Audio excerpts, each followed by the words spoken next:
to today's lecture. I am your host for the session, Anushmi Jain, Faculty of Law, the ICFI University, Dehradun. I welcome you all to the NJ Yashasvi Memorial Lecture by Shri Satya S Tripathi on Transforming the World Sustainable Development Goals 2030, which is organized by the Center for Environmental Law, Policy, Education and Development, also known as CELPID, at ICFI Law School, the ICFI University, Dehradun. I would like to take the privilege to extend a heartwarming welcome to our speaker of the day, Shri Satya S Tripathi, Assistant Secretary General, United Nations, Head of New York Office at UNEP, and Secretary of the UN Environment Management Group. Thank you, sir, for accepting our invitation and being with us today.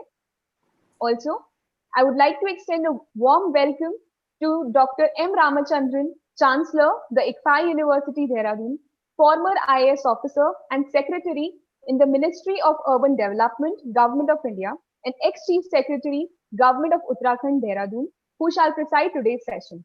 Thank you for joining us for the session, sir. Along with him,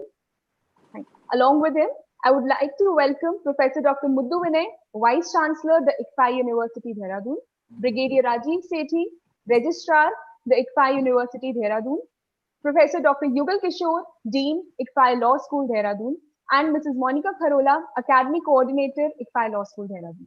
I would also like to welcome all the participants who have joined us today. I would request all the participants to kindly fill the feedback form during the session, which shall be circulated in the chat box on Zoom platform and comment section on YouTube. Also, you are welcome to ask the questions through the same.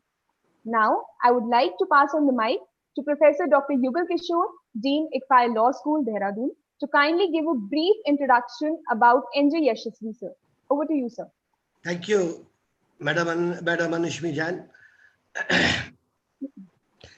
Am I audible? Yes. Yes, sir. Okay, thank you very much. Respected Dr. M. Ramachandran, sir, Chancellor, ICFI University, Dehradun, Professor Dr. Muddu Vinay sir, VC, Brigadier Rajiv Sethi sahab, Registrar, the Professor Paulreddy sahab, the advisor, and my dear esteemed learned speaker of the day, Mr. S. Tripathi, Assistant Secretary General of UN, distinguished academicians, law professionals from different parts of India and abroad, Academic Coordinator Monica Kharola, Mr. AK Singh, System Administrator, Convener of the CELPID, Madam Anushmi Jain, and Mr. Vishal Behra, and other members of CELPID, dear student friends, and ladies and gentlemen. It is my proud privilege to speak a few words about late Mr. NJ Yashasvi on the occasion of NJ Yashasvi Memorial Lecture, in which we are fortunate to have a very highly insightful and knowledgeable speaker, Mr. S. Tripathi Ji, Assistant Secretary General of UN, Secretary of the UN Environment Management Group, and Head of the New York Office, or you can say chapter of UNEP. And apart from him, we have a very renowned person in Uttarakhand, the Chief Secretary of Uttarakhand, Dr. M. Ramachandran Sahab. So I will be speaking a few words about NJ Yashasvi ji, which is my task. So Mr. NJ Yashasvi was born in the year 1950. He had pioneered in promoting the higher education in the private sector in India, and was the founder of ICFI Group of Educational Institutions, which has established in all 11 universities with 7 law schools, 7 tech schools, 9 business schools. ICFI University, Dehradun, is one such fortunate university, which was established by him in the year 2003 by an act of legislature of Uttarakhand. Mr. Yashasvi had been a very brilliant academic scholar with always a first rank at BCom, CA, and ICWA. He was awarded with Basu Foundation Scholarship Award both at CA and ICWA. He has served as a faculty at the Administrative Staff College, Hyderabad, and IIM, Ahmedabad. In 1981, he started his consultancy firm known as Yashasvi Management Associates at Hyderabad. Later on, he served also as chairperson, Andhra Pradesh State Trading Corporation from 1985 to 88, vice chairperson, Public Enterprise Management Group, 1986 onwards, and further was nominated as member of the STAVI Committee on Accounts Standard. He was also a member of Board of Directors of Association of Certified International Investment Analysts, Switzerland. He has authored many books on finance and investment. At one time, when the government support was the norm for every educational institution, the vision and mission of our Yashasvi Sahab was to establish private universities without government support or funding. So, ICFI University, Dehradun, and other institutions established by him occupy a position of pride among the educational institutions because they don't run by any other funding. Mr. Yashasvi Sahab, during his career, was a charismatic, a great teacher, an educational builder, a visionary, a genius who was much ahead of his time. He stood for professional management, excellence in quality education, and absolute discipline, and in all educational institutions established by him. These values we at ICFI University cherish and abide, always keeping his vision and mission in mind, and impart excellent education in different fields and professional skill. On this Memorial Day, we have a visionary learned speaker, a very great intellectual person who by his own effort adorns the position of Assistant Secretary General UN, Secretary of the UN Environmental Management Group, to speak on transforming the world Sustainable Development Goal 2030, which can change the roadmap of development strategies of the whole world, which the Mr. N.J. Yashasvi Sahab has dreamt long back. So, in order to fulfill his dream, I think we will be very fortunate to speak to hear a great speaker of the day today. With this, I thank everyone. Thank you, sir. Thank you, Satya S Tripathi Sahab, for joining us today. Thank you. Thank you, sir. Now I would like to call upon Professor Dr. Muddu Vinay, Vice Chancellor, the ICFI University, Dehradun, to address the gathering. Over to you, sir. Good evening. Namaskar to Shri Satya Tripathi and Dr. Ramachandran, Chancellor, Dr. Igil Kishore, and Dr. Paulreddy, Advisor ICFI Group, and all my colleagues, the participants from Pan India and the world. I think we are very grateful to Sri Satya Tripathi and Dr. Ramachandran, who took the time and be there with us. Just I want to talk about 1 minute about NJY SSC, because we are having this NJY memorial. I think I remember, I think I am very pleasure to inform all of you that I think I was the only one person in this group which I worked with him when he was there from 2007 to 2009. And NJY was the monopoly in the management education. Actually, after IIM, I think ICFI business schools are the only schools which gives a quality education in India. When I was there with him from 2007 to 2009, he imbibed me, he trained me in several aspects of the management education. Today, I am in the expert, that people say that I am expert in the management education. He trained me in every aspect of the management education. And I was also involved with him in making the international institution setup in Australia, in USA, in Dubai, and the UK. He trained me to mapping of the courses and all the things. He was a quality personality, and he never used to compromise in that time. Exactly 5 minutes before, he used to come and make the meeting ready for that.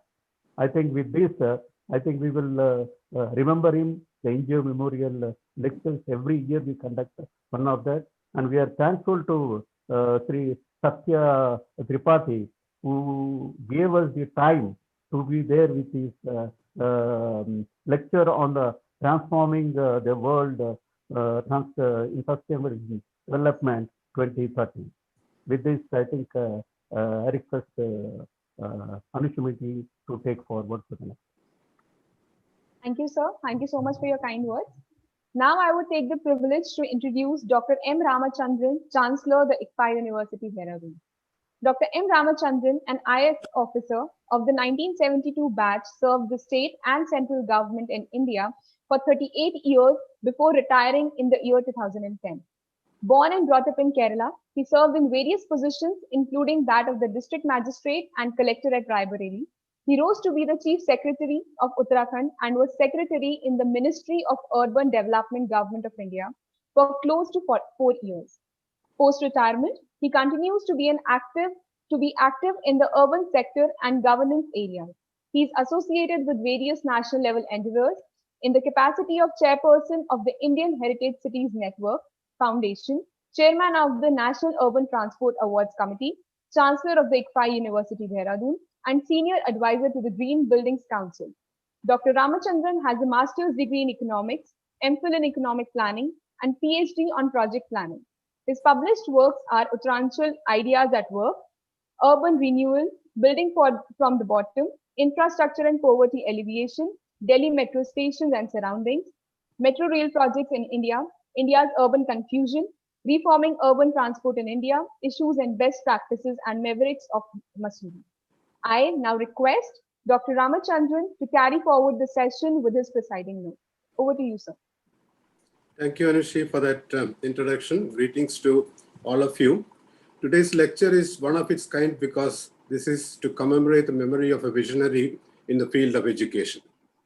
I compliment Professor Muddu and his colleagues at the ICFA University, Dehradun for taking this laudable initiative.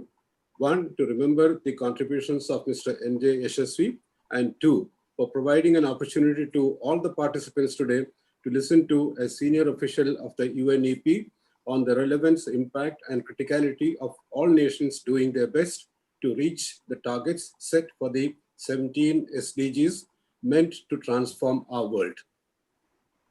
To appreciate the commitment and vision of Shri Yashasvi, we need only to take note of the 5 key points, some of them already referred to, given in the write-up about this lecture. First is he set up the ICFA group as a single institution in 1985 at a time when private initiatives in higher education were practically aimed at profits generation. 2, he took the step without looking for any government support or institutional funding. 3, he chose to spend all his energy and I suppose whatever resources he had at his command to help the seed he had planted to grow into a beautiful tree. 4, during the next 25 plus years since the founding of the institution, he could derive a great sense of both contentment and satisfaction when several ICFA business schools established themselves as reputed centers, and as many as 11 new universities came into existence, and a good number of them in areas unserved or less served as far as higher education is concerned. And 5, he was again unique in his approach because he decided to stand by professional management, excellence in quality of education, and absolute discipline. Rarely do we come across genuine persons of this kind, not driven by commercial motive. It has been my privilege to be associated with this university as Chancellor for close to 10 years now.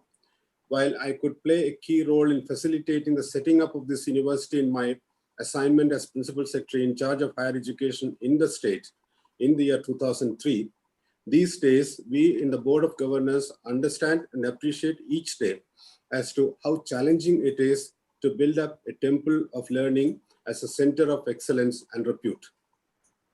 I take this opportunity to wish the Vice Chancellor and his team all the best in their endeavors to transform the university into an institution of eminence.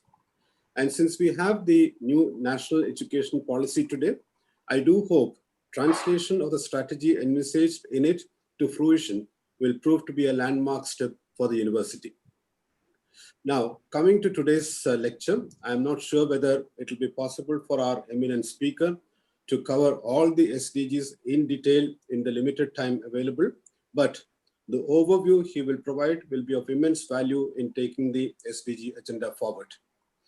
I would like to make a brief reference to Goal 4, that is quality education. And in that context, the point about disruption in the education cycle seems to have acquired particular significance in the context of the current pandemic, making the decade for action also the decade of resilience. I do hope our institutions, while promoting virtual classes and virtual learning, will at the same time also be able to balance it with positives of students being together, being able to share and exchange ideas freely, interact and update knowledge about without the walls of technology separating them from one another, all through their course. One of the targets under the SDG goal talks about all learners acquiring knowledge and skills needed to promote sustainable development. As someone who has steered the urban rejuvenation process in the country through reforms and programs all aimed at sustainable urban development, and as a continuing contributor to the process of cities and towns performing better, sustainable development of cities is a subject dear to my heart. I do hope, along with the NEP aim of reaching a gross enrollment ratio for higher education to be at 50% by the year 2035, we can also have robust mechanisms in place to identify those of the 1.25 billion students reported to be affected globally due to the pandemic, as per UNESCO estimates, posing a serious challenge to the attainment of the SDG Goal 4, and address this issue of the affected in time, systematically, without leaving any scope for even one of them getting left out in the noble task of reaching the targets set under the goal. I conclude with my greetings to Shri Satya S Tripathi and our gratefulness to you, Mr. Tripathi, for agreeing to deliver this lecture. Thank you. Back to you, Shri. Thank you so much, sir. Thank you for your valuable words.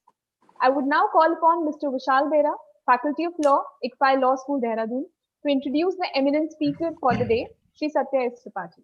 Over to you, sir. Thank you so much, ma'am. Greetings of the day to all the dignitaries. Mr. Satya S Tripathi is United Nations Assistant Secretary General, Head of New York Office at UNEP and Secretary of the UN Environment Management Group. Satya S Tripathi, sir, is a development economist and lawyer with nearly 40 years of varied experience. Mr. Tripathi has served with the UN since 1998 in key positions in Europe, Asia, and Africa in the areas of climate change, human rights, democratic governance, and legal affairs. He was the head of human rights investigations for the United Nations in the post-war Bosnia and Herzegovina UNMIBH. He also held the chair of the Committees on Laws, Treaties, and Administrative Matters for the United Mediated Cyprus Unification talks in 2004. UN Recovery Coordinator for AIDS and NES, where he facilitated international cooperation and funding for over $7 billion for post-tsunami and post-conflict recovery efforts in the support of the Indonesian government and affected populations, and also executive head of the UNORCID, a UN system office of 10 United Nations agencies established by the UN Secretary General in 2011 to facilitate the implementation of US $1 billion REDD plus partnership between Indonesia, Norway, and other stakeholders on climate change mitigation and adaptation through conservation of forest and preservation of peatland and biodiversity. Mr. Tripathi was also instrumental in establishing the Tropical Landscape Finance Facility, also known as the TLFF, in Indonesia in 2016, and the Sustainable India Finance Facility, known as the SIFF, in 2017 to leverage private finance for public good at mega scale to achieve transformative social and environmental impact for millions of people in developing countries.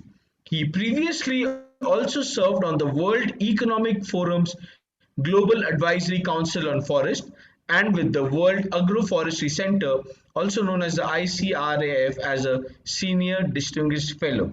I thank Sir for accepting our invitation, and I thank you so much, Sir, for being present among us for the session here. I pass on the mic to Anushmi ma'am.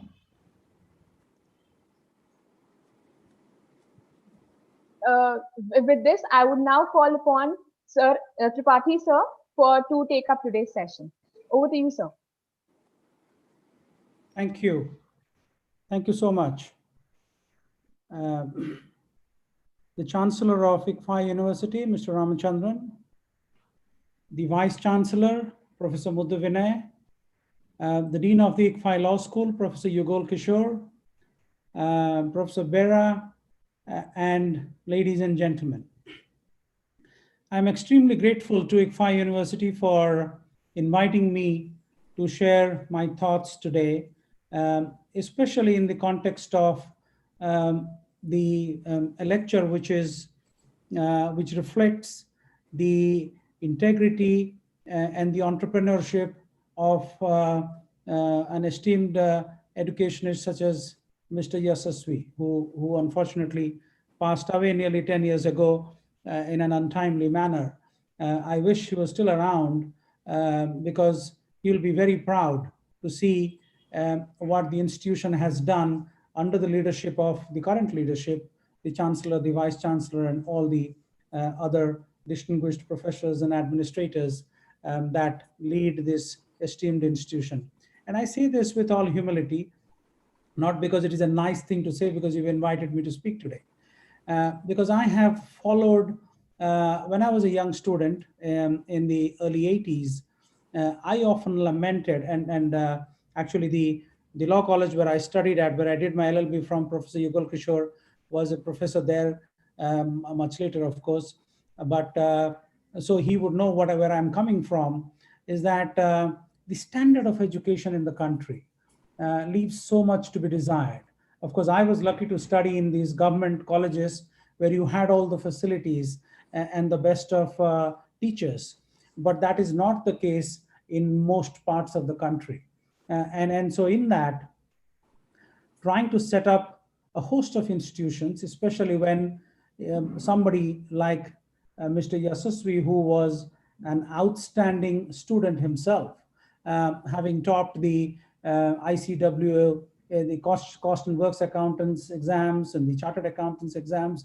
I mean, those were the kind of exams that everybody looked up to in the 70s and the 80s, of course, even still now, but more so then, that the best minds in the country would attempt to take these exams and to top these exams and then to go on to serve and not to make money, which would have been much easier for him, I would assume, and set up institutions. And I always feel that the true test of an institution builder is how the institutions flourish after they have left for their heavenly abode. And then in that, ICFI University and the other institutions of the group stand out as amazing testament to the way, the selfless way he set up these institutions, that they are still flourishing and servicing human service to the cause of education in India and abroad, even 10 years after he passed away, and he's not directly providing oversight anymore. So thank you to all of you for what you do, and having invited me today to say a few words. I take the invitation with humility and with responsibility. Responsibility because I have always believed that the true responsibility of not just educators, but those in that are privileged to be in positions of responsibility, not authority. Authority is the wrong term, but rather responsibility, like all of us, have a fiduciary responsibility to impart the right kind of education to those that we are taught to share our insights with. And I think the most important thing about education is to be able to share with young minds the difference between right and wrong. And then that's where I think the education system isn't doing as well as it should, in my opinion. Let me explain why. Because what happens is that most of the time we think in silos. We think in very specific terms. So if I'm doing an MBA in accounting, my greatest achievement would be if I can account well for the expenses, what comes in, what goes out, and the rules of debit and credit, and making sure that nobody is wasting resources, but in a very limited sphere. But the true purpose of accounting is to account for everything, not just profits and losses in very conventional terms, but also accounting for losses to Mother Nature, losses to the environment, losses to what is happening. And in that, you would have seen through your own life experiences. I'll give you the example of mining companies. Mostly these are private profits and public losses. That somebody gets a concession and they take out something that is valuable from their perspective, and then the scarred earth is left for the community to pick up. And we see that example all over the world. And that is because we do not understand the concept of stocks and flows in nature. As finance professionals, we often think about stocks and flows, meaning that if you put 100 rupees in a bank account, and what is the interest you are getting, and that your principal is safe. Nothing is safe if Mother Nature is not safe. And that is not a philosophical statement. We are seeing the evidence of that in a very strong way across the planet now. So I'm going to break down what I'm going to share with you into 4 parts. So the whole environmental conversation, or the conversation around SDGs, is about science, politics, and policy. Science is well established. We know that the environment is dying and that we need to do much more, and the evidence just keeps mounting every day. The politics has been interesting, to say the least, and for the right reasons. I'll explain how. And of course, the policy challenges that policymakers face on a day-to-day basis, and will actually face even more strongly in the years to come. And my assumption is that all of you, having passed out of this hallowed institution, will all go on to be policymakers in your own right, whether it is making policy for the people at large, working for the government, or for think tanks, or philanthropies, or private corporations. You will be making policies that affect people and planet. And then, of course, close by talking a bit about solutions, and how can we really transform the world? What can we do as individuals, as professionals, as institutions? So let me start by speaking a little to the SDGs. Why the SDGs? Why are they so important? They are important because they all matter. All the 17 goals matter, but they matter even more because they interconnect. Um, they incorporate the social, economic, and environmental sustainability, which in more corporate terms is more popularly known as ESG, environmental and social governance, or as we at the UN put it, a global blueprint for dignity, peace, and prosperity for people and the planet, now and in the future. And it is extremely important to achieve the goals for 4 reasons. Um, it, the first is, of course, mobilizing society. Second is creating the right kind of peer pressure for political leaders to do the right thing. And then creating networks of expertise, knowledge, and practice. And last but not the least, mobilizing stakeholders across countries, across international borders, and sectors and regions coming together for a common purpose. And in that, if you look at all the SDGs, you can't achieve one without the other. SDG 1 is no poverty. SDG 2 is zero hunger. Of course, zero hunger, you can't have no poverty without zero hunger. And then you can't have good health and well-being, which is SDG 3, without zero hunger. And how are you going to achieve all these three without quality education? And if you take the 4, is it possible without gender equality? For too long, the planet has been gender unequal in every possible way. We say the right things, but we do the wrong things mostly. So it is time that we realize that false statements, I call them false binaries. Many a times, I'm so proud of our Secretary General who became the Secretary General promising that he's going to achieve gender equality within the UN. And I'm so proud because within only 4 years of his tenure as Secretary General, he's almost achieved that. Certainly at the topmost levels of the organization, we have more women than men at the highest levels, which is Assistant Secretary Generals and above. And even at the policy level of the organization, which is the senior directors, the directors, and other staff members, we are almost there, achieving parity and sometimes actually exceeding it in good measure. And that is very important because often when you look at the Fortune 500 boardrooms, you find very few women in these boardrooms. And you can take the example to India and look at the boardrooms across India, which you don't find. Many years ago, when I was coordinating the $7 billion tsunami recovery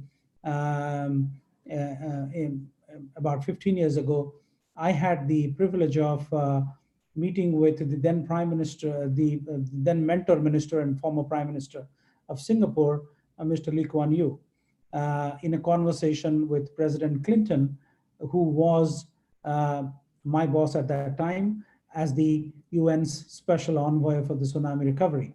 And in a question to him that was posed by President Clinton as to what was the most transformative thing you did as Prime Minister of Singapore, and of course, he's done amazing work as the Prime Minister of Singapore, and he had left office a while ago, so it was a good time for him to look back and tell us what, because we were looking for ideas as to how we can do the tsunami recovery much better. And his answer was absolutely profound. He said, when I became Prime Minister, I traveled around the world and I went to different parts of the world. And I came back with one realization, that you cannot keep 50% of the population out of the system, because then you're stupid, because you're trying to do the entire work with only 50% of your tools. That's not a very smart move. So we changed everything. We changed our laws, regulations, salaries, everything to make sure that women are equal in every possible manner in our country. And that's what we need to strive for. There are many countries in the world where it is already a fact, but there are numerous countries in the world where it is not a fact. And that needs to change in every possible manner. And then, of course, we go to SDG 6, which is clean water and sanitation. 7, affordable and clean energy. Decent work and economic growth is SDG 8, and SDG 9 is industry, innovation, and infrastructure. They all go together, especially coming to SDG 7, affordable and clean energy. Many a times we feel very proud, when it comes out in the newspapers that some very bright young child was sitting below an electric pole and a street lamp and managed to get topped the board exams. There is nothing romantic about it, as much as we may feel good about it, that somebody's entrepreneurship and initiative was respected, but there's nothing good or romantic about poverty. There's everything wrong about it. It tells us how unequal a society we are, how terrible we are as a global community, that we do not do enough to get rid of poverty in the world, and lack of affordable and clean energy is another indicator of poverty. Then, of course, reduced inequalities. I've shared my thoughts on that. Sustainable cities and communities. In a few decades, 70% of the world's population will be living in cities. So if they are not sustainable, if they are garbage dumps, then that's not going to help public health or economic growth in any possible shape or form. Responsible consumption and production. We are in a terrible shape as far as responsible consumption and production is concerned. If I take the case of plastic alone, come to think of it, every year we add 300 million tons of plastic into the ecosystems, which pretty much everything ends up in the garbage dump. And while that adds every year, so every year we're adding 300 million tons, but the weight of the entire human biomass, like the weight of all people on the planet, is actually roughly 300 million tons. While that number more or less remains constant because we are biodegradable, and when we pass away, our bodies disintegrate and go back to Mother Nature to be formed again, but not so for plastic. So since plastic became mainstream, we have actually produced roughly 9 billion tons of plastic. So a ton is about 1,000 kilos, and 9 billion tons, you can do the math. That's how much has gone into the atmosphere, into our landfills, into our oceans, literally making the whole planet a garbage dump. So if we don't consume responsibly and produce responsibly, this is what happens. And that, of course, brings me to climate action. Why is climate action? I'll speak about it in greater detail. Why is it important? Life below water is literally choking thanks to all the plastic in the oceans. Life on land is not much better. And all of these 15 SDGs, the lack of it prevents the building and sustaining of peace, justice, and strong institutions. And all the 16 of them are not possible without building global partnerships, and I'll dwell on that a little bit as well. Now let me go back to the science. The science is extremely important because even now, sadly, you see a lot of divergent opinions. Some people tell you that, oh, the science is not good enough, or maybe we could do a little more research. Last time I checked, if you Google, you'll find it yourselves, there are 1 million plus, that is 10 lakh plus peer-reviewed journal articles on climate change. So to suggest that science isn't there or science isn't good enough is a little bit of an imagination, I would say. Then, of course, the fact that we have all that knowledge, but we don't use it, speaks to who we are as humans. And that's not really very encouraging. Now, let's look at some evidence in terms of the science. The Intergovernmental Panel on Climate Change, which is the world's global body that looks into all science pertaining to climate change, it's not run by a country or an institution. It's thousands of scientists drawn from across the planet that come together to, and many of the esteemed scientists from India are also members of the IPCC, and they come up with very substantive research from time to time, producing reports and telling us what the state of the world's climate is. Initially, of course, they told us that we need to stay at 2 degrees Celsius of global warming above pre-industrial levels. And then most recently, we are told that 2 degrees doesn't work anymore, because most of what we know, what we love around us will disintegrate actually at that level of global warming, and that we need to stay at 1.5 degrees instead. That's IPCC. And then, of course, if you look at the evidence of what is happening, the world exists in a fine balance, and you cannot underestimate the power of how fine that balance is. Imagine we are suspended. I mean, no matter how big it is, and of course, humans think that everything exists for them. Unfortunately, not. It doesn't exist for us. It exists in a cosmic balance. So the planet is one of the 9 or 8 planets, if you don't count Pluto, around our solar system. And then there are millions of solar systems in our own galaxy, and then there are millions of galaxies. So the Earth, as the famous cosmologist Carl Sagan said in a famous speech in 1992, it is just a speck of dust suspended on a sunbeam. That's exactly what it is. And it exists in a fine balance. It's a miracle. If you're religious, you can thank God for it. If you're a scientist, you can thank science for it. But it is a miracle that we exist as living, breathing creatures on this amazing planet of ours. A good friend of mine who's an astronaut, who teaches at Columbia University, we were speaking the other day, and I was asking him, what is your most profound experience of space travel?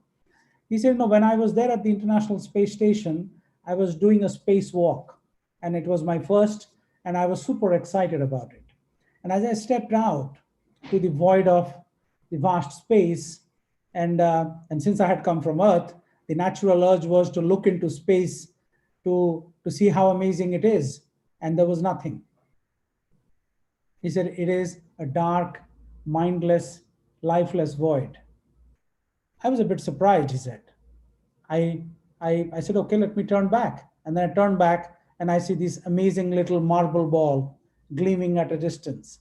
And then I look around the entire universe, I see nothing like it. And I said, wow, I have just come from heaven actually. No matter how terribly we treat it, we actually live on heaven if it exists. There is no heaven beyond earth. So that heaven is for us to protect.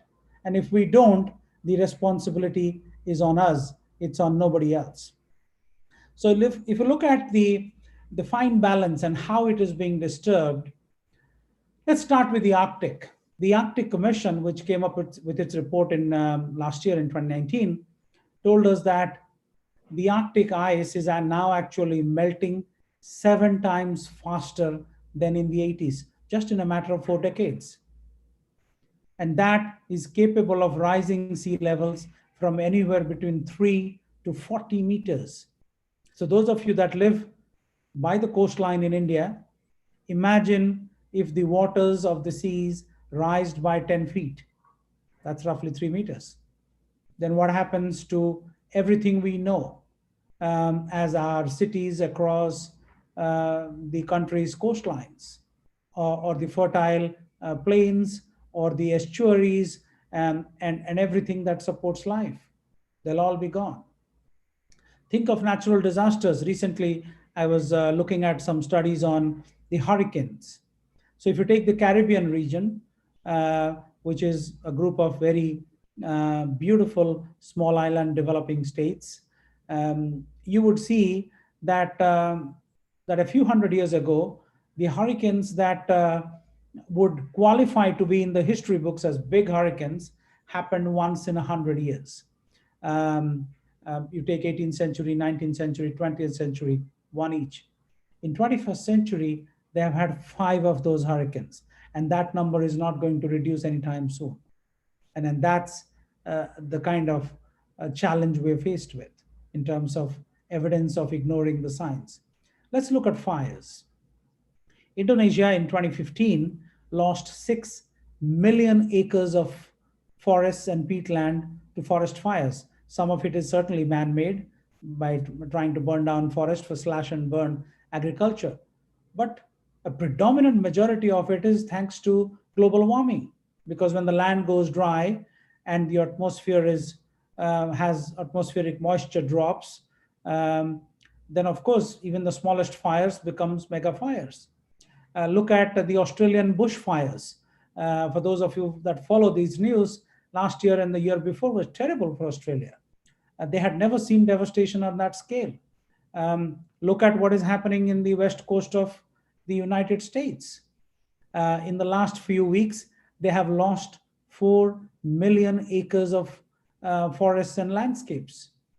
And the fire is uncontrollable. And so this isn't going to change anytime soon unless we change behavior. Then come to think of zoonosis. Zoonosis is the process where pathogens jump from animals to humans. The best example that we are all suffering from now is COVID-19. It's a zoonotic disease where pathogens jump from animals to humans. We recently, UNEP with ILRI, recently published a study of zoonotic diseases. And it tells us that if you take the case of the last 30 years, 75% of the new diseases, you can start from AIDS, which already was there before 3 decades, and 75% of the new diseases are zoonotic diseases. I could go on Zika, Ebola, SARS, MERS, COVID, one could just go on and on and on. And that is because, not because the animals are angry or unhappy with us, they are certainly, but the reason is us, because we have taken over pretty much 75% of what used to be their habitat. So when you take over their habitat, then you push them into a much smaller area. That's the best case scenario. The worst case scenario is that you start cohabiting with them. And when you start cohabiting with them, then of course the pathogens jump from them to humans. And then you have COVID-19, where we've lost more than 1 million people worldwide. We're getting to the kind of numbers that no one has seen before. And of course, everybody is pinning their hope on finding a vaccine. And I sincerely hope that we find one. But it is important to remember that scientists and the best medical minds have been researching a vaccine for HIV/AIDS for nearly 4 decades now, and they haven't found one. So we need to temper our optimism there as well.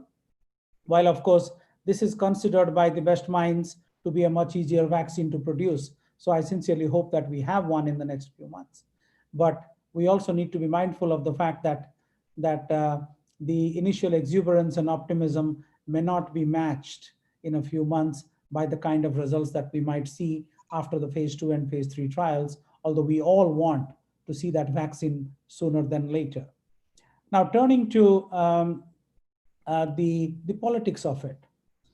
And why is politics important? Politics is extremely important because that determines how we live our lives, whether we like it or not. We vote believing that votes don't matter. And trust me, they do matter actually.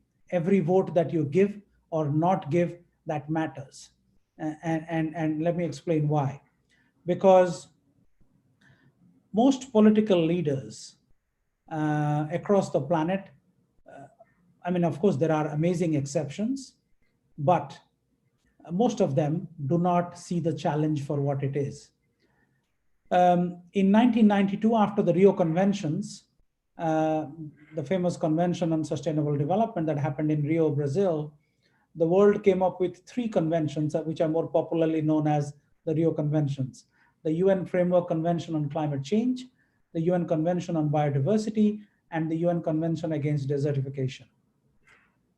The UNFCCC, which is the Climate Change Convention, has been in play for nearly 30 years now. The most recent agreement it produced is in 2015 is the Paris Agreement. Now everybody talks about the Paris Agreement as if it's going to save the world. No, it won't. And let me explain why. But the Paris Agreement has no standard, no measure against which you can judge anybody's performance. It was voluntary commitments by all the countries of the world. it is still worth celebrating because for the first time, we had an universal agreement, even though it had no standards or measures. But at least voluntarily, all countries of the world came together and agreed on something. Now, that something won't save the world because the Paris Agreement, if fully implemented, results in 3.2 degrees of global warming, not 2 degrees or the 1.5 degrees as the IPCC would want us to.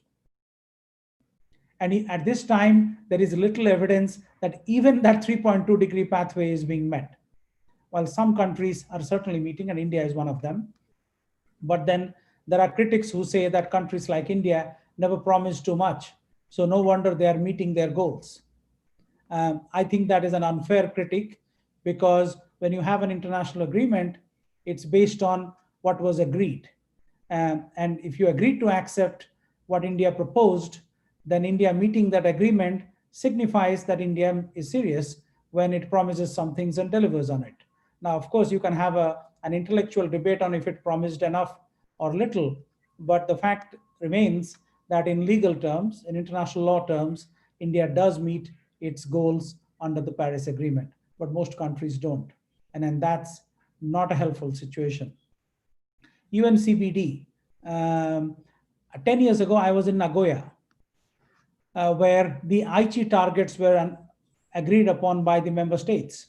It was 20 targets to be met by 2020. A few days ago, the Convention on Biodiversity came up with its Global Biodiversity Outlook. It was just published. And we're going to miss out on all the 20 Aichi targets. The same is with UN Convention Against Desertification. There's something called the Bonn Challenge, where 150 million hectares were supposed to be brought back to life and regenerated. And of course, the commitments, of course, match or exceed the Bonn Challenge, but the results are yet to be seen.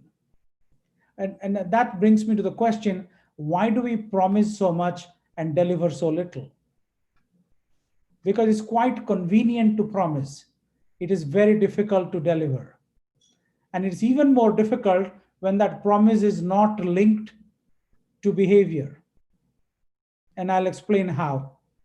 We did a study of many countries as to what they are promising, what that promise means in terms of costs, and this is something you will understand as finance professionals, as legal professionals. You see that in courts every day. You know, if you tell the court, I'm going to behave or I'll behave well, and the next, let's say, in terms of witness intimidation, you know, sometimes you get a bail because the court tells you, or you promise the court, or you give an undertaking that I'll not tamper with evidence, I'll not intimidate witnesses, and I'll stay away from the investigation unless the investigating officer calls me to speak to me, and you know, the standard promises that any accused makes while receiving bail. And then the next day you show up starting to intimidate witnesses, then of course the court has a right to bring you back to the courtroom and cancel your bail. Something similar does not exist in international law as far as climate change is concerned. You can promise anything you want, and there are no enforcement mechanisms. So the international law is more consensual, as you would all know, and then that is a big problem when you are faced with an existential challenge such as this. And then, of course, that brings me to the question of the policy challenges. What is happening and what will continue to happen with even more alarming speed? Let me explain. The Insurance Industries Association a few months ago came up with their study. It's their own study. It was not study by some NGOs that when we can dismiss as interested parties. It is a study by the Industry Association. And the Industry Association studied and said that even at 3 degrees of global warming, the whole planet will be uninsurable. So you can't insure anything, buildings, people, health, nothing. Why? Because you can't predict anything anymore. Because it's the certainty with which you can predict an outcome or a likely outcome decides how you will price your premium for a policy. So as a simple example, if the life expectancy is 80 years and 5% people die before 80, taking that as the mean or the median, then a life insurance company says, okay, I might have to pay 5% people their life insurance. So based on that, they calculate a premium. So when you can't quantify that anymore, then you can't have a premium, you can't have an insurance anymore. So the entire planet will be uninsurable. And you go into any particular sector of the economy, it is the same story. Food technologists and agronomists are telling us now that we are actually 50 harvests away from not growing anything. That's how terrible the situation is. And then this is not some wishful statement. They have looked at how much soil we have. Now, soil is being created, the topsoil, which produces all our food, is created at a rate which is 35 times less than the rate at which it is getting depleted.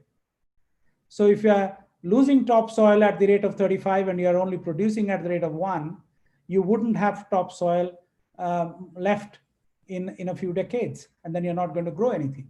And the fertility of the soil chemistry, and how it is being degraded across the planet.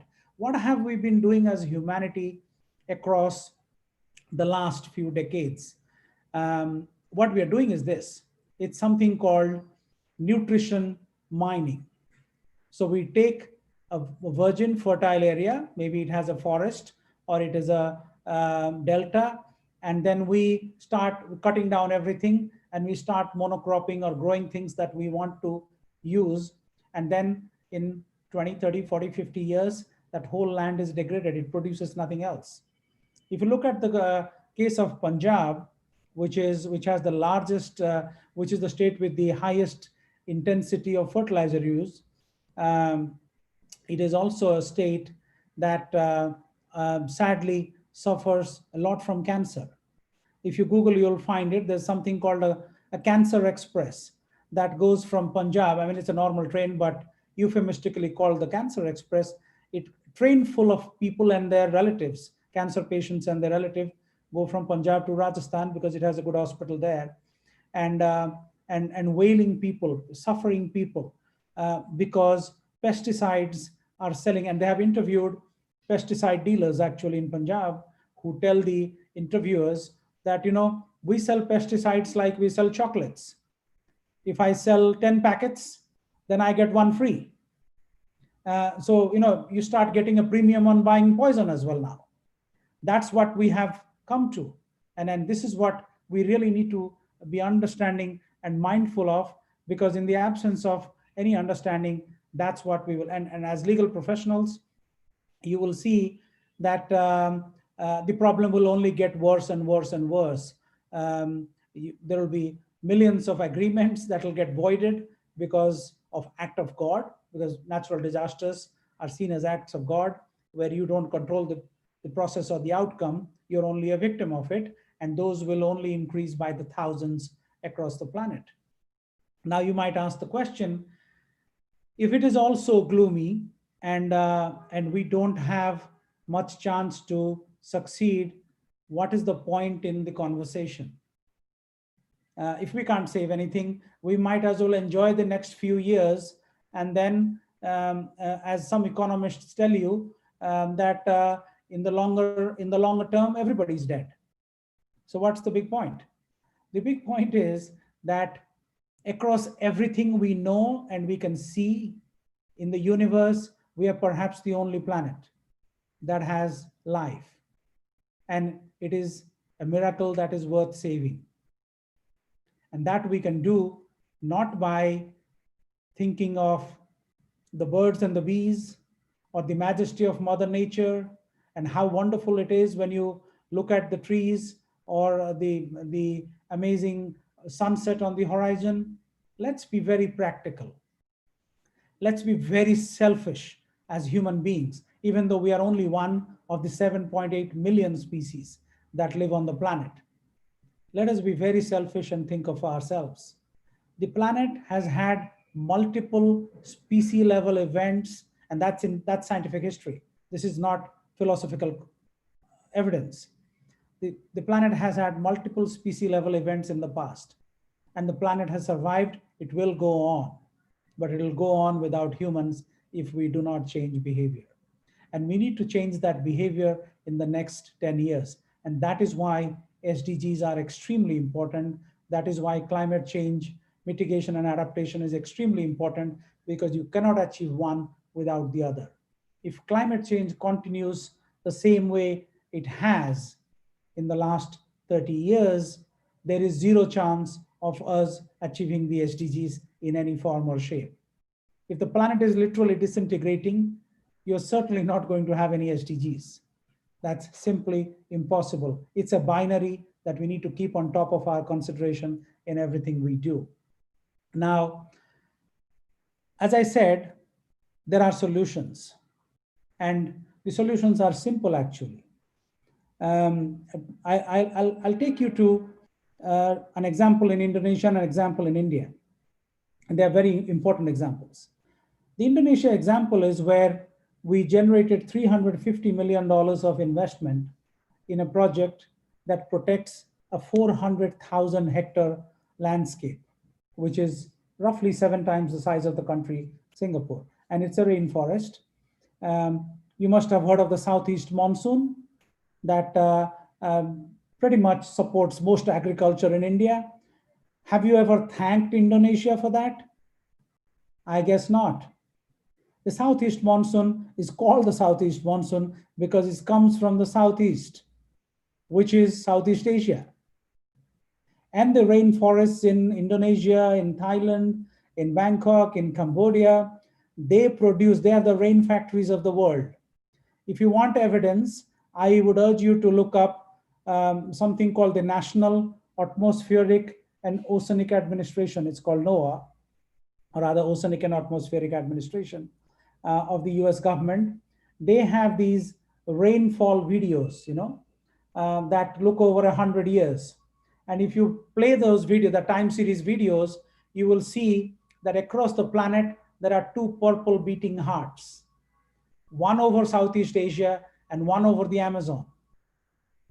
They are the ones that actually, and the purple hearts basically show condensation and atmospheric moisture intensity. They actually produce most of the food in the Americas or in Asia. And we've never thanked these countries who actually keep their forests, and thanks to them, we get our monsoon. This is how interconnected we are. And so if they don't protect their forests, so I, as an Indian, when I had the opportunity, I said, I went to the president of Indonesia and we had a good conversation. I said, I want to do this in your country. And he said, what do you need from me? I said, I need your blessings. The same gentleman is still the president, President Jokowi. I said, sir, I just need your blessings to do this. He said, that you always have, because we had a good relationship going back to the days when I was managing the $7 billion tsunami recovery program. And so I had political capital. So I went to different ministers in the government, many of whom are wonderful champions in their own right and are good friends. And so with the government support, without a single penny from the government, we set up this institution called the Tropical Landscapes Finance Facility. The first investment was $350 million to protect this forest. Now, what does it do? The most beautiful thing about it is not just that it protects the forest, it actually provides economic opportunities, direct employment to 16,000 people and indirect employment to 34,000 people. It gives that to 50,000 people. And it's a lot, if you did a $350 million company, maybe you will hire 1,000 people or even 100, depending on the kind of company it is. But forests required people. You need people to plant it, people to nurture it, people to tap the rubber once the trees grow. So it is people intensive. And why is it important? Because it is the same people that were being used by mischievous criminal elements to cut down the forest. So the government gave 88,000 hectares of land, which was completely gone. It was a rainforest before, completely gone. They gave that for it to be regenerated. And now that entire area is green, is coming up. It is the Bukit Tigapulu forest. If you Google, you'll find all the information. And all of it is possible by finding private resources. We went to the Singapore capital markets. We were able to raise money from individual investors and institutional investors, putting money into a rubber plantation and a conservation area run by WWF International. That becomes then the world's first such example. and all possible without any government money. So anybody that tells you government money is needed to protect the environment is not telling you the whole truth. It is possible to find private resources for public good. We took the same idea and we set up the Sustainable India Finance Facility. The first partnership we did in India was the government with the government of Andhra Pradesh, where, and I'm so glad that I'm speaking at an institution that was founded by somebody from Andhra Pradesh. They are converting 60 lakh farmers to zero chemical farming, the largest such program anywhere on the planet in the history of the planet. Not today, not yesterday, not ever. And they have already converted 10 lakh farmers. And what does it do? It solves all the challenges of the SDGs and the climate goals. What it does is that it provides clean food to poor people, because 60 lakh farmers, and if average family size is 5, you're talking about 3 crore people. And because they are the ones growing it, they don't have to go to a supermarket to buy clean food, which they can never afford. Because they are growing it, their children. So when I go there, I'm so inspired by the women farmers. Every time I go there, I meet these women farmers and I think I met God. And I'm not a very religious person, but every time I go there, I feel very religious about it. Because they are the true champions, people like us who have everything in life. We sit in our boardrooms and we discuss about risk. What is the challenge? How much money am I going to make or not make? And these are people who live from one crop cycle to another crop cycle. If they don't grow enough, they die. That's how you see starvation deaths. That's how you see loan waivers and all these. And first time I went there, I was asking one woman farmer, I said, did the government pay you to say all these nice things to me? And I speak a bit of Telugu because I come from the state of Orissa. I grew up in Berhampur, which is bilingual. So I speak Telugu as well. So I took her aside, a few women farmers, and I said, and nobody's listening, are you telling this because I'm visiting from outside and you just want to be nice to me? And she looked at me like I was crazy. She said, do you know what it is doing to my children? How my life has completely changed? And that was enough for me to decide, okay, we're going to do this partnership. And we talk about politics, but it goes to the credit of Mr. Naidu and Mr. Reddy both. This was started during Mr. Naidu's time. It would have been very easy for Mr. Jagan Reddy to say, hey, this is my predecessor's work. I don't care. But when we spoke with him, he said, no, I care because it is about farmers. It's not about Mr. Naidu or me. And so that's the kind of politicians who see the focus in spotlight. Because that's what politicians often miss. It is always all about themselves, not about people or planet. And that is why I talked about politics earlier. That is the biggest challenge we face with policymakers and politicians, because they don't see the problem for what it is. They see the problem in political cycles, in constituencies, in voters, who can give us money so that we can win the next election. And the people that can give the money are not the poor farmers. They may have the vote, but there are other ways of getting their vote. So why do I need the poor farmers? But if you truly care about your people, you will care about these poor farmers. And all of this, and come to think of it, and I'm grateful to Prime Minister Modi actually for taking this up. He saw the example of Andhra Pradesh, and now he has decided, he already announced publicly, that India would like to, in due course, of course, you can't switch overnight, switch entirely, the entire country to zero budget natural farming across the country. And imagine what it will do to public health, to the ecosystems, given that zero chemical farming needs 50% less water in most cases. Imagine what it does to the water scarcity problem, the regeneration of ecosystems, the cleaning of our rivers and our coastal waters, and most importantly, the improvements in public health and the economics. India currently imports 50% of the fertilizers. Imagine when we stopped using it, we will not need all those dollars and pounds to buy all those fertilizers. That helps our current account deficit. So, so there are these kind of solutions. And now Indonesia is looking at the Andhra Pradesh example. Mexico is looking at it. Rwanda is looking at it. countries in Africa, in Latin America, in Europe, in Asia are already looking at it. They're sending delegations to see how to replicate. So the theory of a change to me is very simple. You incubate ideas, you mentor champions like Mr. Vijay Kumar, who's leading this program in Andhra Pradesh.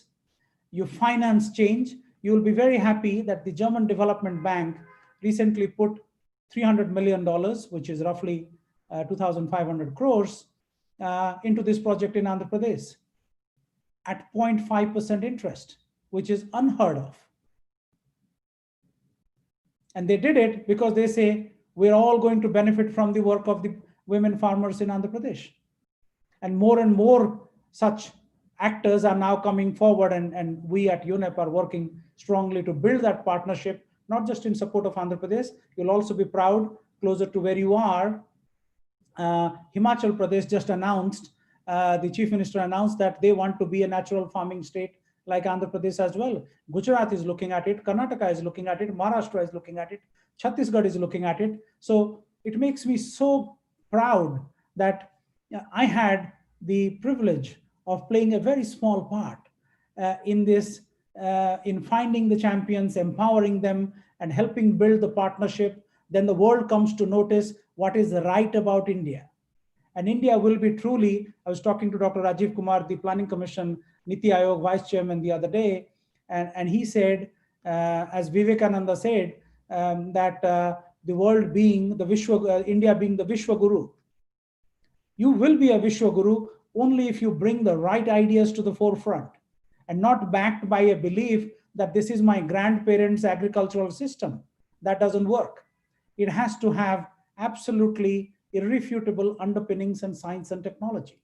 And that's what institutions like ICFI University and your students bring to the global conversation. So I will stop there by saying that there is a responsibility which is individual and also institutional.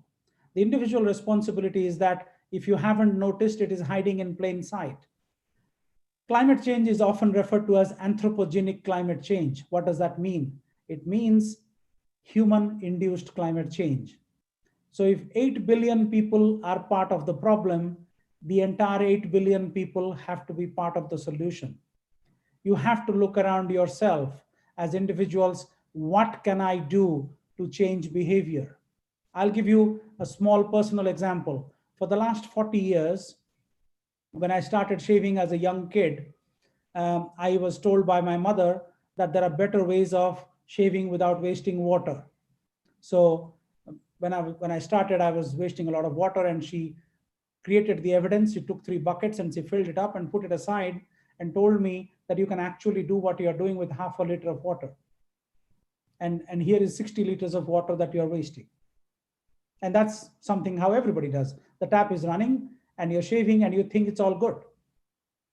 So I was talking to my daughter recently and she was asking, what is it that you are most proud of that you have done? I said, well, I do a lot of things, but this is what I'm most proud of in terms of my own responsibility, my own behavior. And we quickly did a mathematical calculation, which she did, and she's very good at maths. And she said, Dad, you have saved 10 lakh liters of fresh water by just one good behavior. I said, it's not a good behavior. It is just that I decided not to be stupid. And that's just one thing from one person. It's just shaving. It's not brushing. It's not the shower. It's not the eating. So if you add up anything, just one person can make all the difference. And then we need to break the conspiracy of silence. In our families, around our dining tables, we hardly ever talk about the challenge of climate change. We need to change that. We talk more about Mirzapur 2 or the soap operas that show up on streaming networks or movies than about things that affect us fundamentally, our existence. If you love anybody or anything, and I use love as a metaphor because it's one of the most powerful of good emotions that humans are capable of. Everything you love is in the process of being lost, withering away. What are we leaving behind for our children, the young generation? Where is intergenerational equity? So that is what is important. So I'll urge the Vice Chancellor and the Chancellor to look at making ICFI University perhaps the most sustainable university in India. That's the goal to strive for as an institution, because then others will come and learn from you. And there's money in that as well, because if you do it, then you can actually consult everybody else that wants to do it, because you will be ahead of that knowledge curve. So there are trillions of dollars to be made in this process by being good behavior, but we need champions in the forefront. So ICFI University can be that champion, and its students and alumni can be even bigger champions in every community, in every society, in every country they're at. Thank you. Thank you so much, sir. Thank you so much for delivering such an informative session, sir. It was great to get so much of knowledge from your end. Sir, our participants have certain questions to put forward. Shall we take up the question? So shall we take up the question? Yes, please. I would request Mr. Vishal Vera to kindly take up the question at the session. Over to you, sir. Thank you so much, ma'am. Greetings of the day, sir. Sir, with the due permission, should I begin with the question answer session? Yes, please. Yeah, thank you so much, sir. So the first question to you is that what actions are the international community taking to achieve the sustainable development goals? Well, the international community is doing a lot, but ultimately it comes down to money, because good words never fed anybody. Of course, in a bad situation, good words can calm down a lot of people and perhaps save lives, but it doesn't feed people. It doesn't change people's lives. You need action, and action needs money. And money, unfortunately, is not available in the manner in which we have been asking for it. Now, as you know, there have been a lot of conversation around something called CBDR. It's an international legal term, which basically stands for Common but Differentiated Responsibility. Why CBDR? Because a set of countries, and a large number of them, majority of the countries, believe that a small group of countries that had access to resources and wealth have polluted the planet. And they now want us to not produce anything and for our people to remain poor because the world has a problem. So if the world has a problem and you want us to behave, then you need to put up the money you have. You can't keep your money and keep destroying the planet. And the example, I'll give you an example. The carbon footprint of an American is roughly 15 times that of India, of an Indian. So it is very difficult for the Indian Prime Minister to go, and I cite the Indian Prime Minister because we have a predominantly Indian audience, but for any Prime Minister or President for that matter, to go and convince their people that it is okay for you to starve while others live in plenty. I don't think there is any politician that can convince anybody of that. Then you don't win elections anymore. That will be the end of you. So that's the challenge. Where is the equity in the whole conversation? And this is not my thing. I'm a neutral actor. The UN is the collective voice of the world. So I'm presenting both sides of the argument. And then the other side, of course, argues that, yes, we are willing to put up the resources, but we need action. So what is the resource situation? The resource situation is very, very disappointing. In 2015, when the Paris Agreement was signed, countries of the global north, which is the wealthier nations, promised that they will make available $100 billion a year by 2020 for the not so well-to-do countries to use that money to improve their technology and processes so that global emissions will reduce. That hasn't happened. The institution that was set up as part of the Paris Agreement, something called the Green Climate Fund, has only mustered about $10 billion, and that's not per annum. That's the cumulative amount in the last 5 years. So we are nowhere near $100 billion a year by 2020. 2020 is about to end. So in the absence of money, there is little hope of the SDGs being met. But at the same time, my theory, which we have proven already successfully, is that you don't need money in that manner. You need money, that's a fact, but where you need the money from is a little flawed, and I'll explain why. If you look at the global GDP, you can break it down into the public sector and the private sector, right?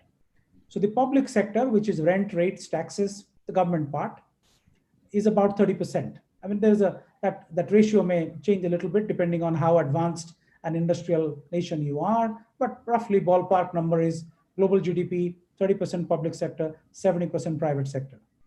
So we have a monumental problem to the planet where we need every resource, and it is something like what Kuan Yew told me 15 years ago, is that you don't do anything with 50% of your population, you use 50% of your tools, and you want 100% results. That's stupid.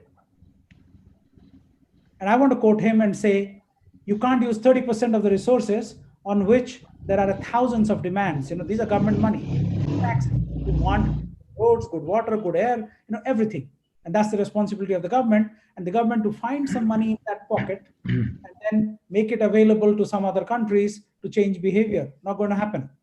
And the evidence is staring us on our face. We only have 10 billion in 5 years, not 100 billion per year. So the answer is we need to create these virtuous partnerships of bringing private money, private sector actors, and convince them that by doing good to people, by being respectful of Mother Nature, by adopting nature-based solutions, you can actually save yourselves and your money. Because if the planet doesn't exist anymore, what good is your paper money? Nothing. Thank you. Thank you so much, sir. So the next question goes out to you is that, sir, your views on adding overpopulation as an agenda under the 2030 goals.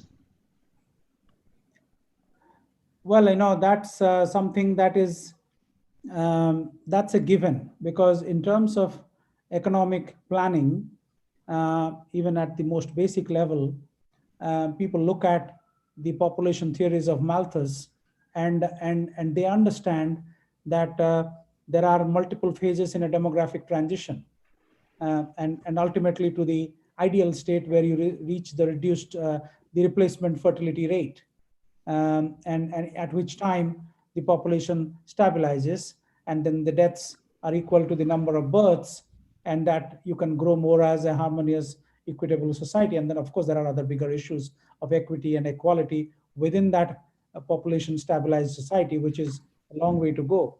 And so you really don't need to add overpopulation into that SDG conversation. That has gone into every SDG that we think of. When you talk about clean air, every projection, or clean water or clean oceans, every projection has gone into that thinking that given the rate at which the population is increasing and that the population of species in the oceans are decreasing. So when you're talking about food security, you would hear often people talking about how are we going to feed 10 billion people by 2050. So when you talk about zero hunger, you're talking about the increased numbers already. So it's already mainstreamed into the conversation. Right, sir. Thank you so much, sir. And the last question for the day to you is, sir, how sustainable development goals inherently involves many different stakeholders operating at many different scales. So, how can we bring together the right stakeholders at the right time in the right place? There's nothing called right time and right place anymore. We are dying as a planet. So the time is now, the place is now. And there's nothing called right stakeholders as well, because all stakeholders matter. You know, in an ideal world, you would look for the right place, the right time, the right decision, the right stakeholders. You know, we are way past that situation. We're at a time and place where everything has to happen now. You might like to read the latest report of the World Meteorological Organization that came out. I will put those links as well. And you will be able to read them. The WMO tells us that it is not going to be 1.5 degrees by the turn of the century. We actually have a 70% chance, which is a serious chance, I mean, those of you that are research scholars, when you say 70% chance, it is almost near certainty. There's a 70% chance of the planet hitting more than 1.5 degrees of global warming at some point of time in the next 5 years. Not in the next 30, 40, 100 years. Because all the global warming projections are by the turn of the century. That's by 2100. We're actually talking 2025. So it is happening now. So we need to do, now wherever you are, when you step out of your room, switch off that light. If you're not in the room, that's important. So every little behavior that you can do to change how you consume, because that's what we can do as individuals. The consumption part is us. We need to be very, very responsible this very minute. There is no time. You mentioned that this is the last question, but I actually want to answer a question that I saw in the chat box. Great. There's somebody named Kasturi who asks that there's a true possibility of colonizing Mars, as the researchers say, and how will it affect the world population if we succeed in it? Kasturi, there are lies, there are damn lies, and then there is statistics, and this is something beyond statistics. There is zero possibility of us in your lifetime, in my lifetime, of colonizing Mars. We haven't even sent a human being there. So we really need to be mindful of the false prophets and the false promises. The world is falling apart now. Now, is it important? Is it useful? Of course. Everything should be anchored in science and the possibilities that science offers. So if we can at some point of time live in Mars, we should. But you know what? That is not going to happen. Certainly not in the foreseeable future. And we need to focus on the here and now and save this planet, which is the only one we have. And that's why I often say there is no plan B, because there is no planet B. We need to stick to plan A. We need to save this planet because this is the only thing we have. And we need to do everything we can. This is not about other species. This is not about Mother Nature. That's all nice and fuzzy, but this is just about us as selfish human beings. We need to do this to save ourselves. That is extremely important. Thank you. Thank you so much, sir. Thank you so much for answering the questions. Now, I would like to pass on the mic to our academic coordinator, ma'am, Monica Karula, ma'am, for the vote of thanks. Thank you, Vishal. Am I audible? Yes, ma'am. Thank you. Honorable Chancellor, Dr. M. Ramachandran, respected Vice Chancellor, Sir, Dr. Mudhu Vinay, respected Registrar, Brigadier Rajiv Sethi, our Dean, ICFI Law School Professor Yugal Kishore, our esteemed guest, Professor Hargopal Reddy, Sir, Advisor, ICFI Group, and all dear participants. It's my privilege and honor to extend a heartfelt vote of thanks to our esteemed speaker for this lecture of Shri N.J.Y. Yashasvi Memorial. We thank Shri Satya S Tripathi for being with us and having so kindly exposed all the facts about the SDGs and the vulnerability that the universe faces and that the world faces. The world is at a crisis level, which Sir has made it very clear. If we do not take things very seriously, the years coming ahead are very difficult for the world to sustain. Sir has very categorically said how it is individual responsibility and of course even institutional responsibility that we take this opportunity to save ourselves and of course this beautiful world of ours from a future which is all full of crisis and which we have made so unbearable to live with us.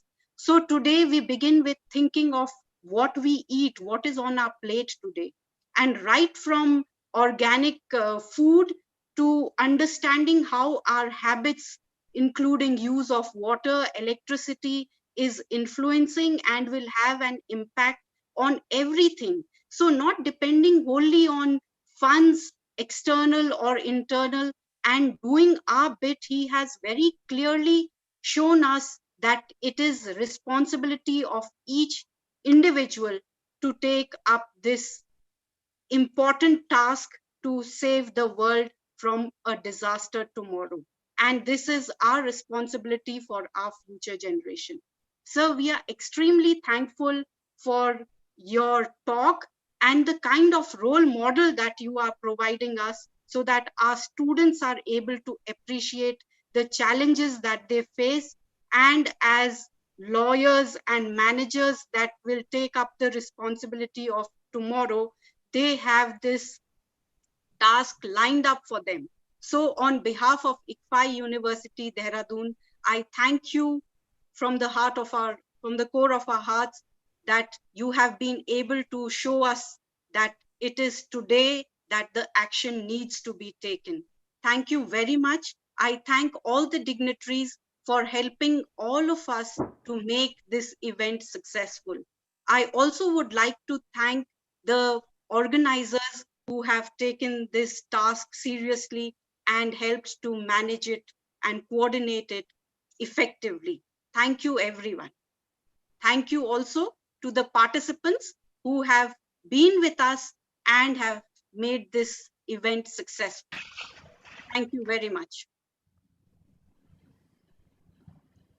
May I close the meeting, sir? Yes, you can close. Thank you, sir. Thank Thank you so much, sir. Thank you so much, sir. Thank you so much.